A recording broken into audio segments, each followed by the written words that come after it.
सर्वेभ्यो नमो नमः।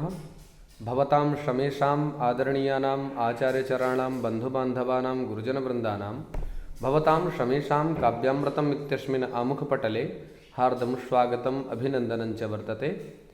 आप सभी महानुभावों का काव्यामृतम इस आमुख पटल पर हार्दिक स्वागत एवं अभिनंदन है। आज हम लोग आयुर्वेद पद्धति का जो अष्टांग हृदय यह ग्रंथ है, जो कि वाग्भट जी द्वारा विरचित है, उस ग्रंथ के बारे में चर्चा करेंगे। इस ग्रंथ में जो मंगलाचरण निरूपित किया गया, जो राग आदि दोष हैं उनका शमन करने वाले जो अपूर्व वैद्य हैं धन्वंतरी जी महाराज, उनका स्मरण किया गया। नमस्कारात्मक मंगलाचरण का अनुष्ठान करने के बाद अब ग्रंथकार कहते हैं, अथातः आयुष्कामी अयम अध्यायम व्याख्यास्यामः इति ह स्म आहुः आत्रेयादयो महर्षयः। अर्थात अथातः माने मंगलाचरण निरूपण के उपरांत आयुष्कामी अध्यायम, आयुष्कामी अर्थात आयुष माने होती है आयु, अकामी अर्थात इच्छा वाला। कामः अस्य अस्ति इति कामी, ये कमु कांतौ धातु से जब इन्हीं प्रत्यय होता है तो कामी यह पद निष्पन्न होता है। अर्थात कामी अर्थात इच्छा वाला, जो आयु की इच्छा वाला है। ऐसे आयु की इच्छा वालों के लिए अयम अध्यायम व्याख्यास्यामः, अर्थात इस अध्याय का हम लोग व्याख्यान करेंगे, ऐसा वाग्भट जी निर्देश करते हैं।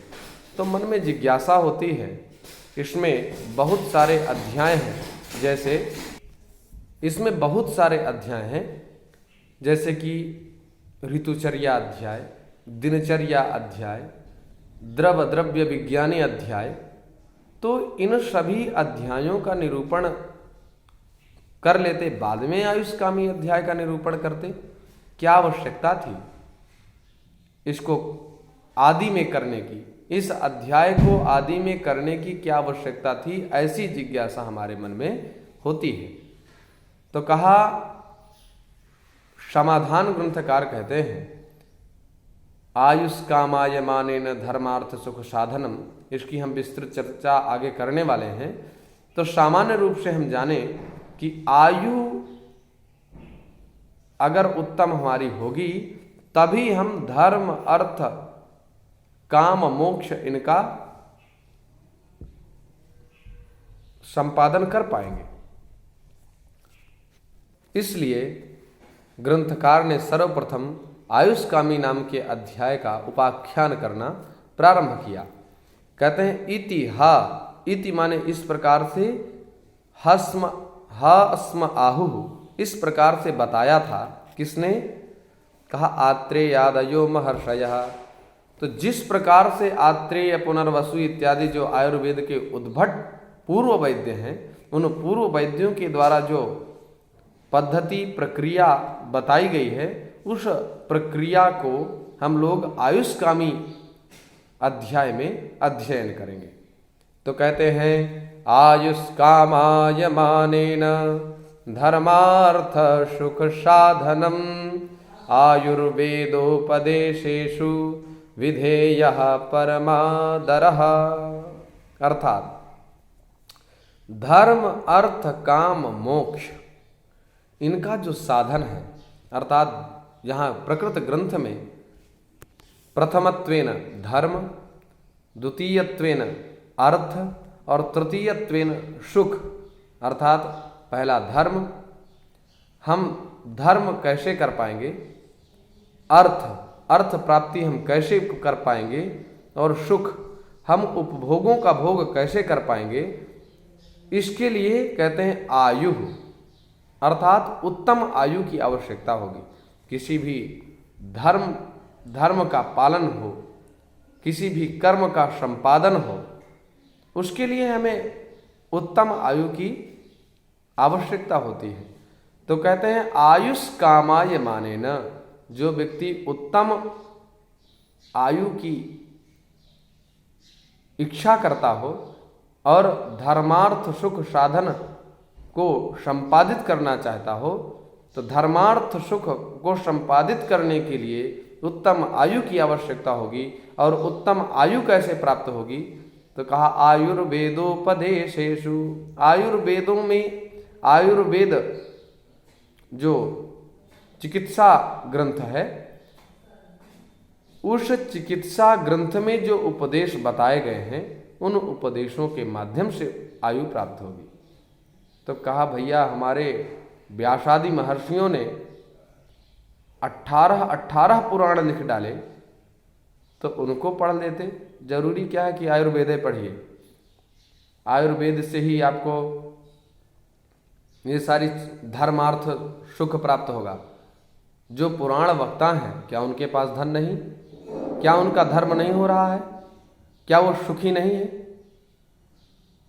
तो ग्रंथकार जी कहते हैं कि उन्होंने पहले ही अपने मुख्य साधन का उपस्थापन कर दिया है कि आयु कामायमाने न। यद्यपि अन्य धर्मादि शास्त्रों के पठन पाठन से धर्म भी पुष्ट होगा, अर्थ भी पुष्ट होगा और सुख की प्राप्ति भी होगी, लेकिन इसको पढ़ने का मुख्य प्रयोजन जो बताया, कहा कि आयु अर्थात उत्तम आरोग्यता या उत्तम आरोग्यता युक्त अगर आप आयु चाहते हैं, तो ऐसे व्यक्ति को क्या करना चाहिए? आयुर्वेद ग्रंथनिष्ठ उपदेशों का अक्षरशः पालन करना चाहिए। ये ग्रंथकार निर्देश करते हैं। आशा है आप लोग लाभान्वित हो रहे होंगे। हम लोग थोड़ी व्याकरणात्मक चर्चा कर लेते हैं। तो यहाँ पर कर्तृपदत्वेन यह ले लेंगे और कर्म पद है धर्मार्थ सुख साधनम, अर्थात आदरः विधातव्यः, आदर करना चाहिए। किसका? कहा आयुष काम, आयुर्वेद के उपदेशों का। तो यहां धर्म अर्थ काम मोक्ष ये व्यक्ति विशेष के द्वारा, या जो धर्म अर्थ और काम मोक्ष या धर्म अर्थ और सुख की प्राप्ति करने वाले लोग हैं, उनका अभीष्ट क्या है? धर्म अर्थ काम मोक्ष की प्राप्ति।